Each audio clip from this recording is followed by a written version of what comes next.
मेरा दरवाज़ा खटखटाया और मुझसे बोले कि बहू, मैं बाथरूम में गिर गया था और मेरी कमर में दर्द हो रहा है। अगर तुम थोड़ी मालिश कर देती तो शायद मुझे थोड़ा आराम मिल जाता। फिर मैंने अपने ससुर को अपने बिस्तर पर लिटा दिया। इसके बाद जो हुआ उसकी आप कल्पना भी नहीं कर सकते, क्योंकि इसके बाद मेरी जिंदगी पूरी तरह से बिखर गई थी। हेलो दोस्तों, आज की इस अनोखी कहानी में आप सभी का स्वागत है। शादी के 3 महीने बाद ही मेरा पति अचानक एक दुर्घटना में गुजर गए थे। मेरे पिताजी ने बड़ी ही मुश्किल से मेरी शादी करवाई थी, लेकिन 3 महीने के अंदर ही मैं फिर से अपने मायके के दरवाजे पर आ गई थी। मेरे मायके में मेरी माँ नहीं थी, इसलिए मुझे बहुत डर लगता था कि अगर पिताजी कुछ कहेंगे तो। वह मेरी सौतेली माँ थी, इसलिए डर और भी ज्यादा था। फिर अचानक एक दिन मेरे ससुर हमारे घर आए और उन्होंने मेरे पिता से कहा कि वह मुझे फिर से अपने घर ले जाना चाहते हैं। मेरी सौतेली माँ ने तुरंत ही हाँ कह दिया, लेकिन मेरे पिताजी ने कहा, अब आपका बेटा नहीं रहा, तो आप मेरी बेटी को क्यों ले जाना चाहते हैं? इस पर मेरी सौतेली माँ ने पिताजी से बहस करना शुरू कर दी और कहा, इसमें इतना सोचने की क्या बात है? वह कह रहे हैं कि वह उसे ले जाना चाहते हैं, तो उन्हें ले जाने दो। उनके घर की बहू है, बेटे की मौत हो गई तो क्या हुआ? वह अपने ससुराल जा सकती है। माँ के इस झगड़े के बाद पिताजी ने बिना कुछ पूछे कहा, अगर मेरी बेटी वहां खुश रहेंगी तो एक पिता होने के नाते मुझे खुशी होगी, आप उसे ले जाइए। फिर मेरे ससुर ने मुझसे कहा, चलो कपड़े वगैरह लेकर आओ। मैंने अपनी सौतेली माँ के सभी अत्याचार सहते हुए अपने ससुर के घर जाने का फैसला किया। वहां पहुंचने के बाद मैं अपने कमरे में कपड़े बदल रही थी। तभी मेरे ससुर आए और बोले, बहू, एक कप चाय बना लाओ। मैंने जल्दी से रसोई में जाकर चाय बना ली। चाय पीते हुए उन्होंने कहा, तुम्हें पता है, इस घर में मैं बिल्कुल अकेला हूं। मेरा बेटा इकलौता संतान था और तुम्हारी सास भी गुजर गई है, इसलिए मैं तुम्हें यहां लेकर आया हूं ताकि मुझे लगे कि मैं यहां अकेला नहीं हूं। मैंने कहा, पिताजी आप बिल्कुल चिंता मत करें, मैं तो आपकी बेटी की तरह हूं, हमेशा आपके साथ रहूंगी।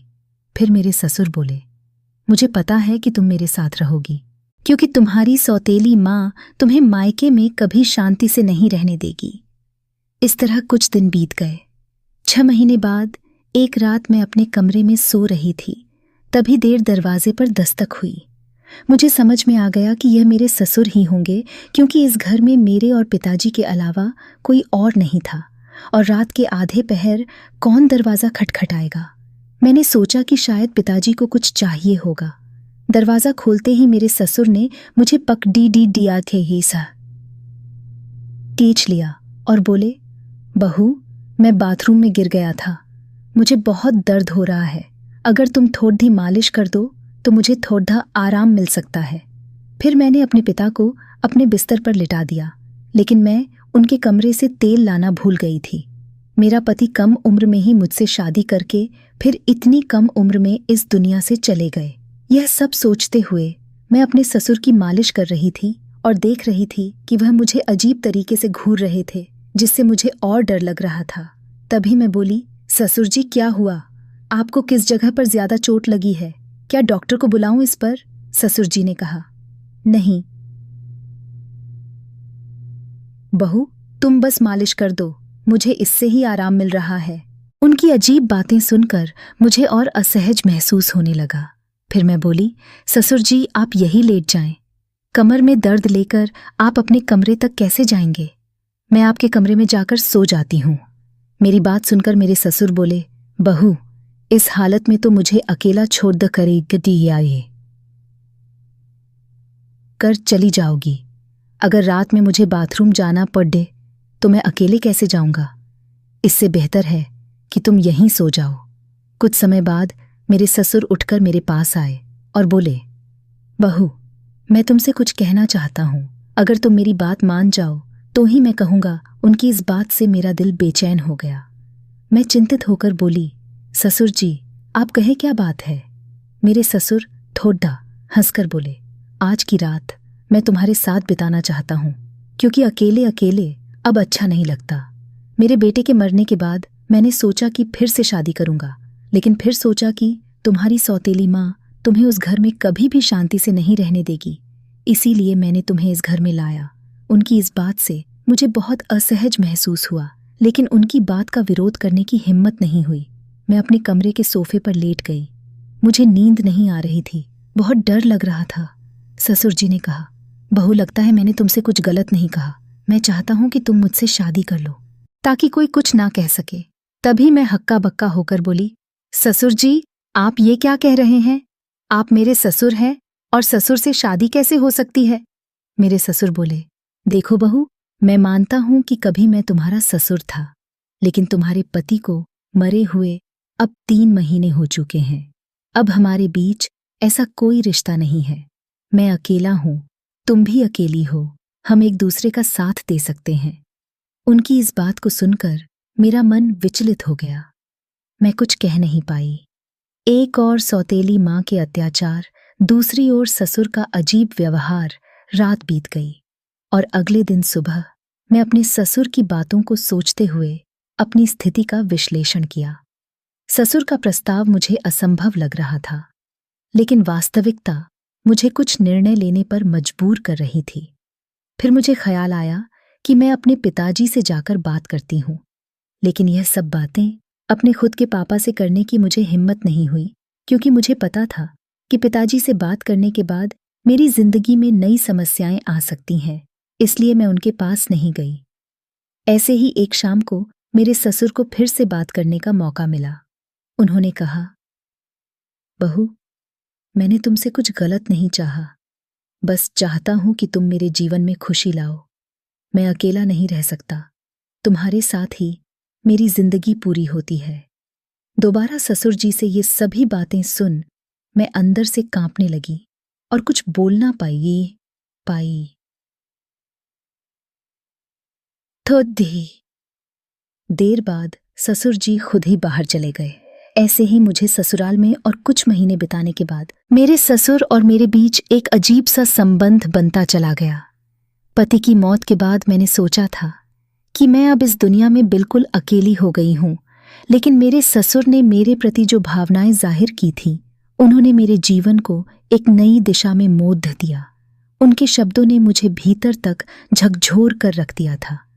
जब भी मैं सोने को जाती, उनकी बातें मुझे परेशान करने लगती। वह कहते थे कि मेरे साथ रहने से उन्हें अपने अकेलापन का एहसास नहीं होता और वह चाहते थे कि हम दोनों एक नई जिंदगी की शुरुआत करें। उस रात की बातचीत के बाद मैंने खुद को बहुत असमंजस में पाया। मन में कई सवाल उठ रहे थे। क्या यह सही है? क्या यह समाज के नियमों के खिलाफ नहीं जाएगा? लेकिन कहीं ना कहीं मेरे दिल में ये बात भी थी कि शायद मेरे ससुर सच में अकेलेपन से जूझ रहे हैं। मैंने बहुत सोच विचार करने के बाद उनसे बात करने का फैसला किया। एक रात जब घर के अद्दोस पेड्डोस के सभी लोग सो चुके थे, तब मैं ससुर के कमरे में आई। उन्होंने दरवाज़ा खोला और मुझे देखकर थोड़ा हैरान हुए। मैं अंदर गई और बोली, ससुर जी, मैं आपसे कुछ महत्वपूर्ण बात करना चाहती हूँ। उन्होंने मुझे बैठने का इशारा किया और गंभीरता से बोले, क्या हुआ बहू, तुम इतनी रात गए क्यों आई हो? मैंने थोड़ी हिम्मत जुटाकर बोली, ससुर जी, मैंने आपके प्रस्ताव के बारे में बहुत सोचा है। मैं समझती हूँ कि आप अकेलेपन से जूझ रहे हैं और एक साथी की जरूरत महसूस कर रहे हैं, लेकिन इस रिश्ते के लिए एक शर्त है। हमारे बीच हमेशा सम्मान और प्यार का रिश्ता रहेगा। आप मुझे बेटी की तरह सम्मान देंगे और मैं आपको पिता की तरह आदर दूंगी। उन्होंने मेरी बात को ध्यान से सुना और थोड़ी देर बाद कहा, मैं तुम्हारी शर्त मानता हूँ, तुम्हारे सम्मान को हमेशा बनाए रखूंगा। उनकी यह बात सुनकर मेरे दिल का बोझ थोड़ा हल्का हो गया। मैंने उन्हें अपनी सहमति दे दी। फिर कुछ दिनों बाद हमने एक छोटे से समारोह में शादी कर ली। यह शादी समाज की नज़र में असामान्य थी, लेकिन हमने अपनी स्थिति को स्वीकार कर लिया था। शादी के बाद के दिन मेरे लिए बेहद चुनौतीपूर्ण रहे। गांव में लोग बातें बनाने लगे। रिश्तेदारों ने हमसे दूरी बनानी शुरू कर दी, लेकिन हमने इन सब की परवाह किए बिना अपने जीवन को आगे बढ़ाने का फैसला किया। हमारे रिश्ते में धीरे धीरे प्यार और समझ बढ़ने लगी। ससुराल में पहले जहां मैं खुद को असहज महसूस करती थी, अब वही घर मुझे अपना लगने लगा था। ससुर ने मेरे लिए हर संभव प्रयास किया ताकि मैं खुश रह सकूं। उन्होंने मेरी हर छोटी बेडी डेडी ज़रूरत का ध्यान रखा और हर ख्वाहिश पूरी की। वह हर दिन मेरे लिए कुछ न कुछ खास करने की कोशिश करते थे। कभी मेरे पसंदीदा खाने की चीज़ें लाते तो कभी मेरे लिए नई सादियाँ खरीदते हैं। धीरे धीरे मैंने भी उनके प्रति एक अलग तरह का आदर महसूस करना शुरू कर दिया था। हम दोनों ने मिलकर एक नई जिंदगी की शुरुआत की। ससुर अब मेरे जीवन का एक अभिन्न हिस्सा बन चुके थे। हमारे बीच का रिश्ता अब सिर्फ ससुर और बहू का नहीं रहा, बल्कि दो दिल का एक मजबूत बंधन बन गया था। वो मुझे हर उस समय सहारा देते थे जब मुझे उनकी जरूरत होती थी। उन्होंने मुझे फिर से हंसना सिखाया, जीवन को नए नजरिए से देखना सिखाया।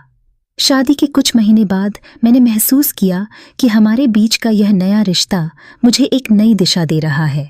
हमने मिलकर कई मुश्किलों का सामना किया और हर बार एक दूसरे का साथ दिया।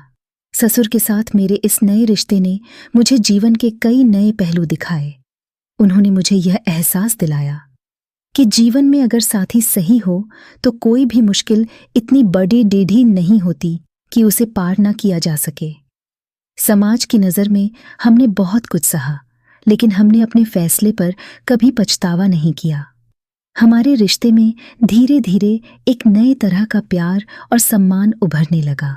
उनके साथ बिताए हर पल ने मुझे कुछ नया सिखाया और मुझे एहसास हुआ कि कभी कभी जीवन हमें ऐसे मोड़ पर ले आता है जहां हमें अपने फैसलों पर पुनर्विचार करना खता है। आज मैं अपने ससुर के साथ एक नई जिंदगी जी रही हूँ। हमारे बीच का प्यार और सम्मान पहले से भी अधिक मजबूत हो गया है। वह मेरे जीवन के सबसे महत्वपूर्ण व्यक्ति बन चुके हैं। उनके साथ बिताए हर पल ने मुझे यह सिखाया है कि जीवन में चाहे कितनी भी मुश्किलें क्यों ना आए, अगर हमारे पास सही साथी हो, मुश्किल का सामना कर सकते हैं। भैर है इस तरह हमारे बीच का रिश्ता धीरे धीरे और गहरा होता गया। उनके साथ बिताए हर पल ने मुझे यह सिखाया कि जीवन को कैसे नए सिरे से जिया जाए। हमने मिलकर अपने जीवन की हर चुनौती का सामना किया और हर बार जीत हासिल की। अब हमारे बीच का यह नया रिश्ता मुझे एक नई जिंदगी के सपने दिखाने लगा है। तो दोस्तों, यह थी हमारी आज की छोटी सी कहानी। आपको ये कहानी कैसी लगी, कमेंट करके ज़रूर बताएं।